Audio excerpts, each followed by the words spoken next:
This week, we present a special Death Saving Bros lore episode, available exclusively on Patreon. Did you ever wonder what happened before the story? What events helped our adventurers become the people that they are today? Join us as we explore the history of the Hammerbottom brothers and the fateful night that changed their lives forever.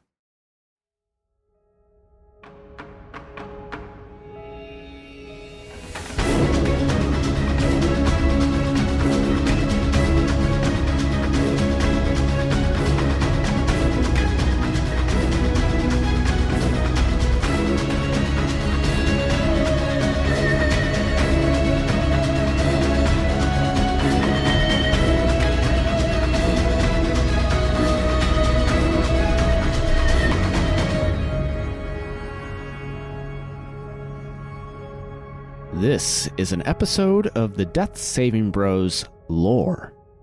I am your narrator, Paul Camper, and today we are exploring the backstory of Brixius and Ambionitis Hammerbottom. The tragic past.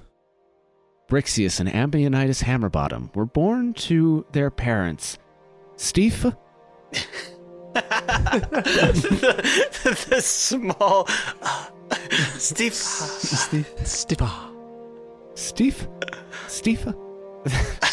I had it perfect the first time.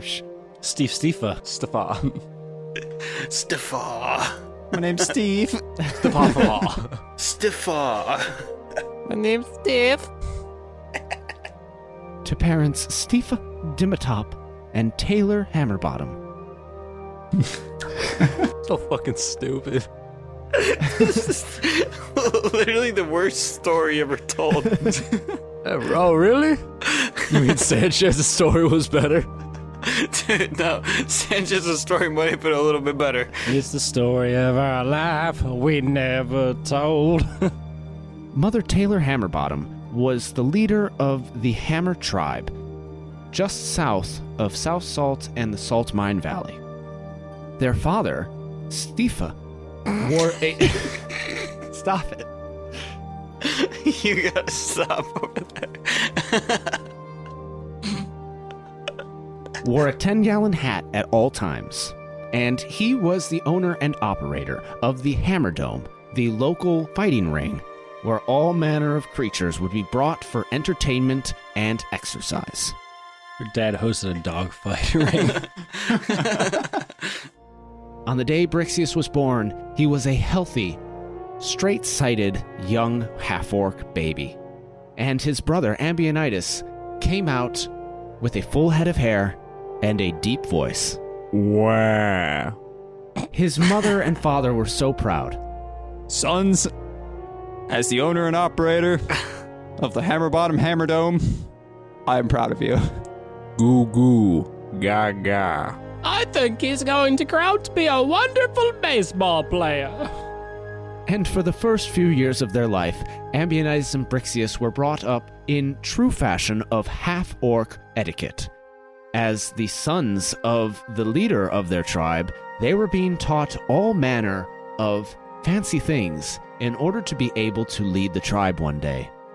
For example, Brixius was beginning his lessons on how to read. He was being taught how to read signposts and trade agreements with the local miners. Father, I know you deal more with the trading than Mother does. What exactly do these symbols over here mean exactly? How should I interpret said symbols? Well, son, see right up here. Right there, it says Hammerdome. Those are the most important words you ever need to know. Thanks, Father. I appreciate you so much. I love you, Dad. I love you too, son. And Ambionitis, 1 year Brixius's younger brother, was being taught all sorts of weaponry and athleticism. Now remember here, son, while wielding this great sword, you must swish and flick the shit out of it.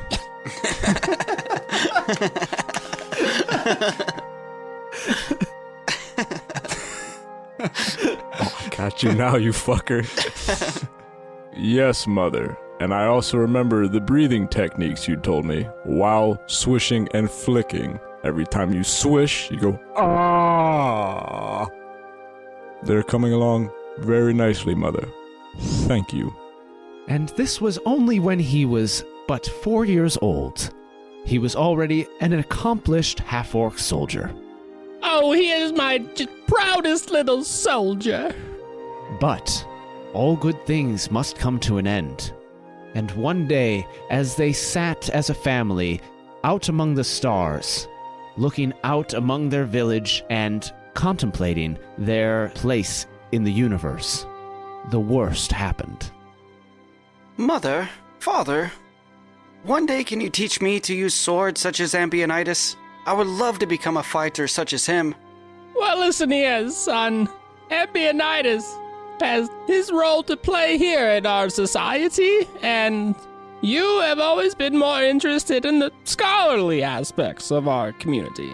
Yes, Mother, but I would really love to fight alongside in case I ever need to defend our tribe. Well, I think you should learn to read while you still have got the eyes for it.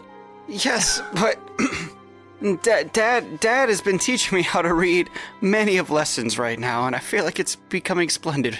I am learning so much so fast. I would love to be able to hop in on a training session. Ambionitis, brother, let's fight. Now, Staffa, what do you think of such matters here? Well, sons, I think both of you will make fine additions to the family Hammerdome. and Ambionitis, I know you've developed quite early, and you've started taking a liking to certain young man pursuits, and I know you've been aiming them at some of the doors, shall we say, in our home. Now, if you ever need to come talk to me about that, you know, I can help steer you in the right path, son. Father? No. Doors? No doors here. Not a fan of doors. Whatever you say, son. If you ever feel comfortable enough to come talk to your old man, you know, I'm always here. You can. Father, no, I'm here. I'm supposed to help run the Hammerdome one day. Shut the fuck up. Dad, listen. But Dad. Father, how are we both supposed to be prepared? Brixus, your brother's a pervert. I'm trying to. Father, I just want to make you proud. You guys always treat Ambionitis with so much pride and glory. And I feel like I put in all the hard mental hours, and it gets overlooked by the physical stuff instead. Well, I'll tell you what, then. If you feel like you should fight for the right, then I say we let them have it. Well, we do need to be prepared for this winter's showing. This is how our tribe has always settled disagreements, is by trial by combat. Well, we need to get ready for the Hammer Tribe on ice at the Dimmadome. On ice? On ice. That's right. On ass. The Hammer Tribe on ice? And at that moment, running up the hill, one of their tribe members, crying out, "The Dimmadome has fallen! Did you see the flames on the horizon? The Dimmadome is on fire!" Holy shit! Dimma, don't say it's true. Dimmadam. The Hammerbottom might be next. There are some crazy creatures running over the nearest ridge. We must go and fight. Alert the gods! And Ambionitis, grab your weapons. Let's go defend our country. Mother, I'm fucking 5.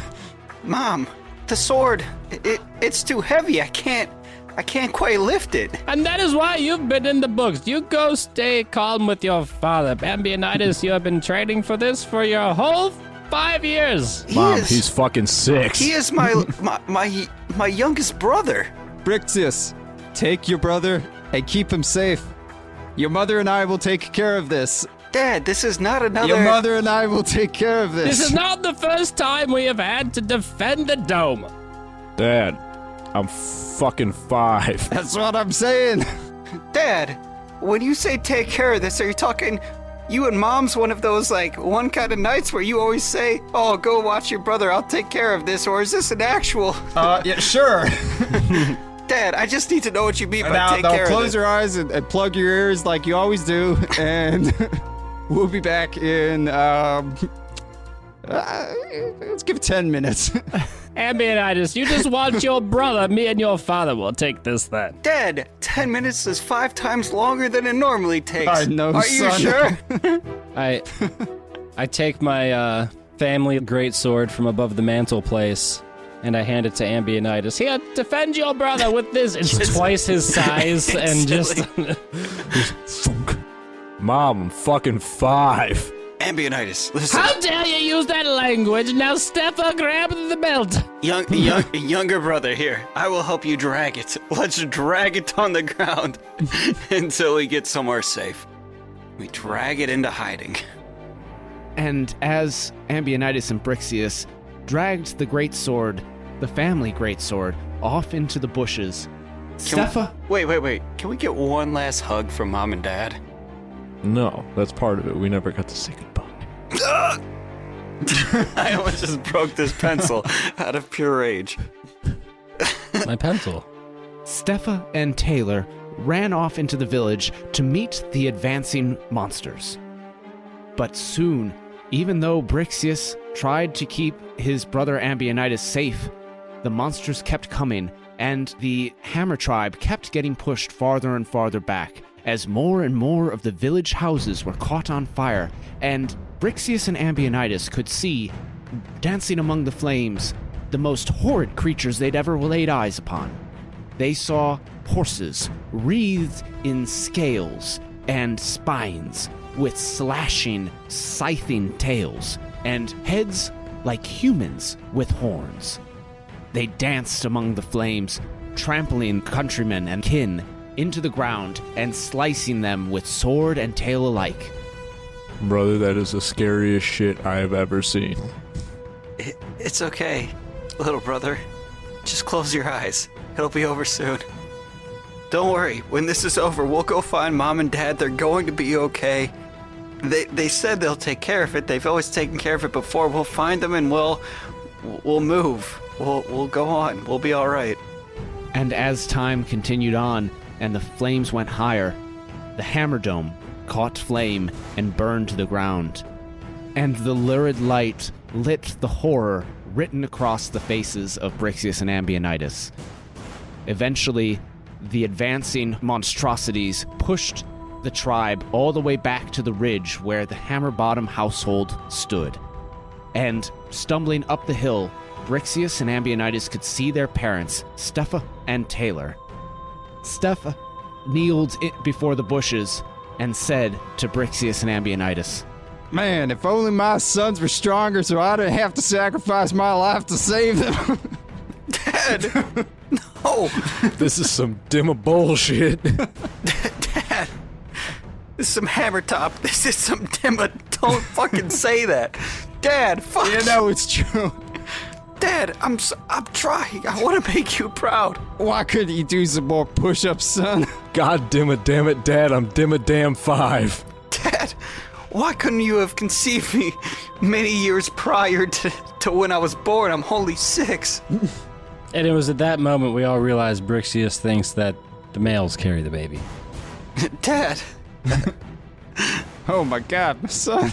Dad, when I came out of your... Oh my God. Son, first of all, we never taught you biology. I'm sorry. It's my biggest regret right now. Dad, I don't know what that means. I will read books one day. I will learn biology. I will make you proud. Well, Dimma Dad, you're being a real dimma bitch right now. See, here's the thing. Well, Our parents always biology. loved you and not me. I just wanted their approval, that's all. My last thought is my disappointment that my son thinks that men carry the baby. Ambionitis, listen close to me. Mom, why don't you ever include me in the conversation? I want to make you proud, damn it! Ambionitis, can you hear me? Yes, Mom, but I'm busy thinking about how Dimma Dad's fucking banana hole is releasing I'm me and my holding brother. my fucking guts in, son. Give me a break. We all know that we've gone over biology with you, but this is more important. You need to be able to take care of your brother from here on out. I'm fucking 5. Mom, You protect your brother. I'm the older brother. Family- I'm supposed to take care of ambionitis. Will you just shut up? This is some dim bullshit. Dad, Mom yelled at me. You have it coming, son. Let her get her fucking words out. Can't you see there's demons walking up the fucking hill right behind us? Tell Dad, me what to do, Dad. shut the demo fuck up and let Demo Mom speak. God damn it, damn it. Ambionitis, you are my oldest son. That is not true. I'm Demo 5, he's Demo 6, Demo damn it. Come the Demo fuck on. You're a dumbass, Mom. Don't you speak to your mother that way. Demo Dad, she wears the pants. Let her speak. I came out of your dimmer dick. No, Oh my god, I'm so disappointed in my children. You drop bananas and babies out of your Demo dick.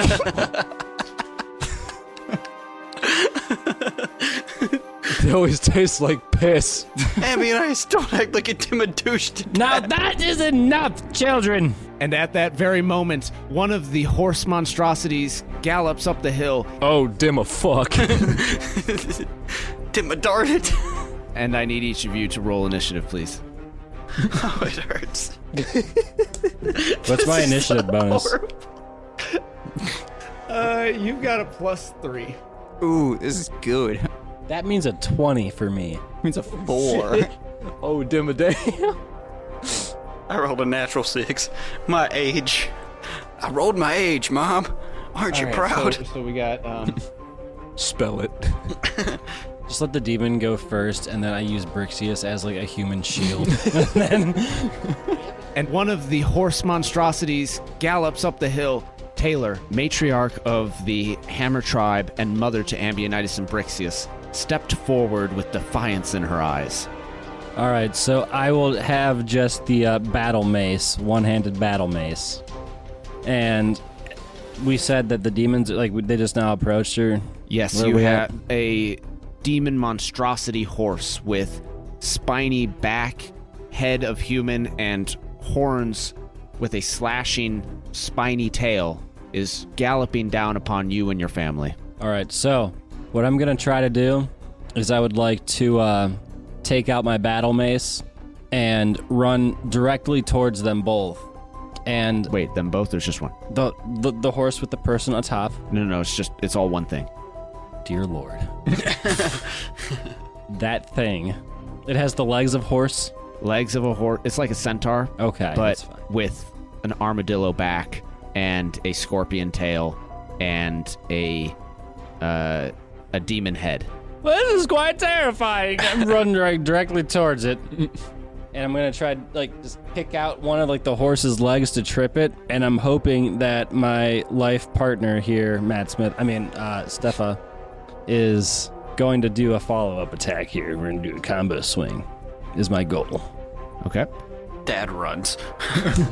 I take the dash action in the opposite direction. Before I leave, though, like before I start running, Ambionitis and Brixius, I will now cast a spell on you so that you will not be detected. and I just throw a little blanket over them. Do not move. And I run out. And I try to slash at this thing's feet and dodge it. Fucking witchcraft.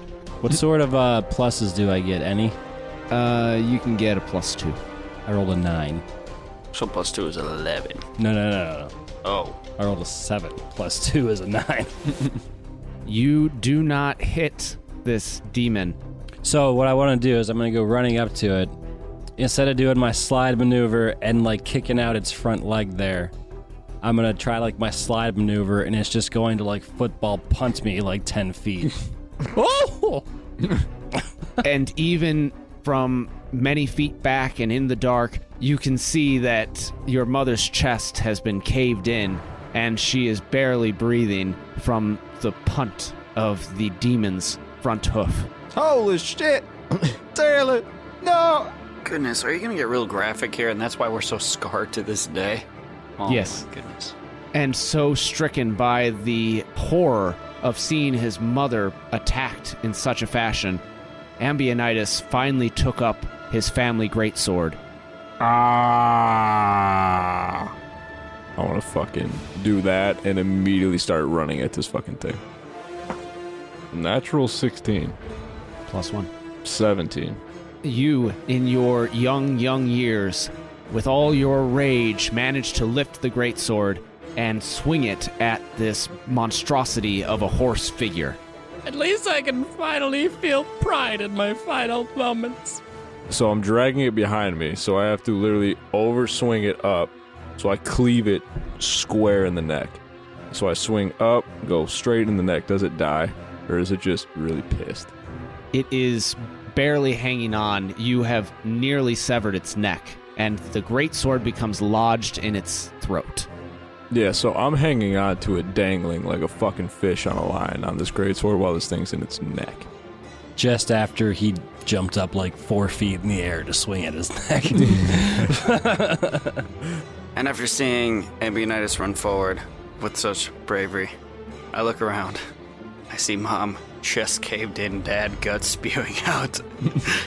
The only thing I can think is to protect Ambionitis. So, I look, and I find the nearest weapon, which just so happens to be a training warhammer. Just a wooden training warhammer.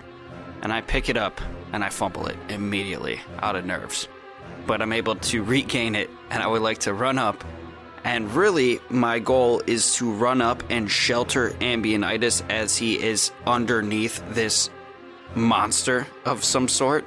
So as I'm going to run up, I'm going to throw the hammer into this beast and then dive to protect Ambionitis with my body to protect him. This is why Mom and Dad never loved me. That's a 3. Brixius managed to throw the training warhammer, but being more taught in leadership and less in warfare, his warhammer sailed wide, and the horse, the monstrosity, reared up, dropping Ambionitis from his grip on the sword in order to trample the young half-orc. But Brixius, knowing that only he could save his brother, stepped forward to shield him with his body. As Brixius runs forward and completely whiffs with throwing the training warhammer, I turn back and say, "This is your dim fault, Mom and Dad, for not showing me how to fight. I literally asked you right before this happened to start training me." But the only thing on Brixius' mind is protecting Ambionitis at this point, because Mom and Dad are already goners. So what I'm going to do is I'm going to dive atop of Ambionitis to shield him with my body. And as the horse is coming down to trample, as I'm covering with my chest on Ambionitis' back, I'm going to kick my rear legs up right into the sword to donkey kick and drive the sword deeper into this creature's chest.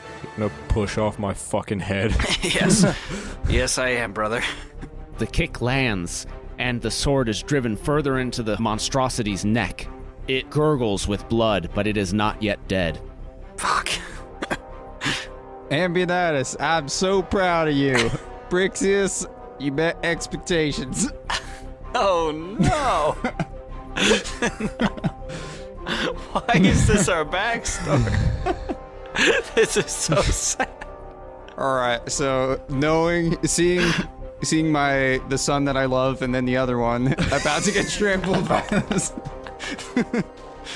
this demon. I reach up and I remove my 10-gallon hat, and grafted into the top of my skull is a spearhead, and I'm gonna charge it with all my might. I just launch myself into this horse demon. All right, sons, this is for you. 17. And with his dying breath, Steph Dimitop, married into the Hammerbottom lineage, drove his skull into the chest of this horse monstrosity, this demon that had threatened his family, fell backwards down the ridge, and they both lay bleeding in the grass at the bottom of the hill. Ambionitis and Brixius looked down upon the broken form of their father. Ow! And the wheezing gasps of their mother. But down the hill, they could still see one last creature. One creature that they had not yet witnessed, with flaring wings horns that spanned the reach of a grown half-orc's arm span, carrying a flaming sword and a whip of flame, cloven hooves that sparked with flame every time they landed upon the grass.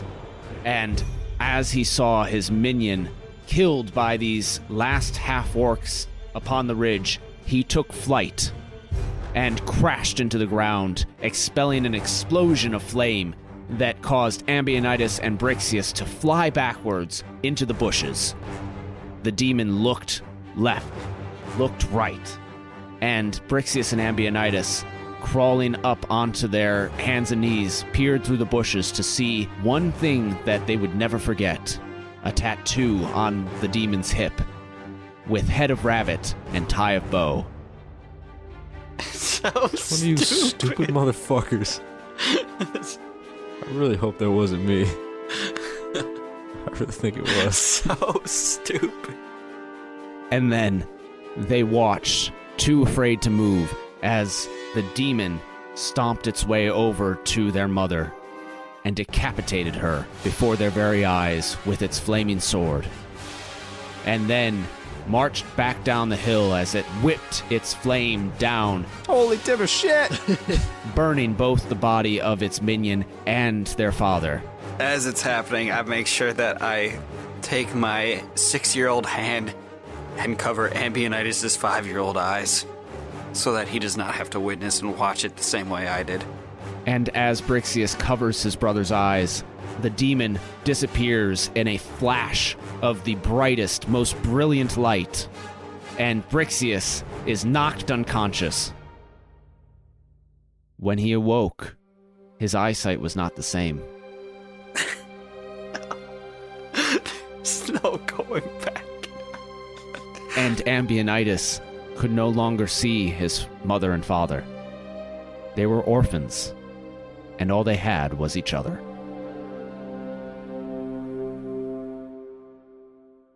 This has been an episode of the Death Saving Bros lore. For more information, follow us on Patreon at patreon.com/deathsavingbros. You can also follow the Death Saving Bros podcast on your podcasting app of choice. We can be reached at Death Saving Bros on all social media, including Facebook, Twitter, Instagram, and Reddit. I, your Dungeon Master, am available at HPCamper on Twitter and hpcamper.14 on Instagram. You can see me on social medias at benfro15. I'm a _B_rad. Got a Reddit page at Death Saving Bros. You can find me on the PlayStation Network as FATT-Smith. We thank you for joining us on this episode of Lore. Keep saving those death throws, and we'll see you on the next one.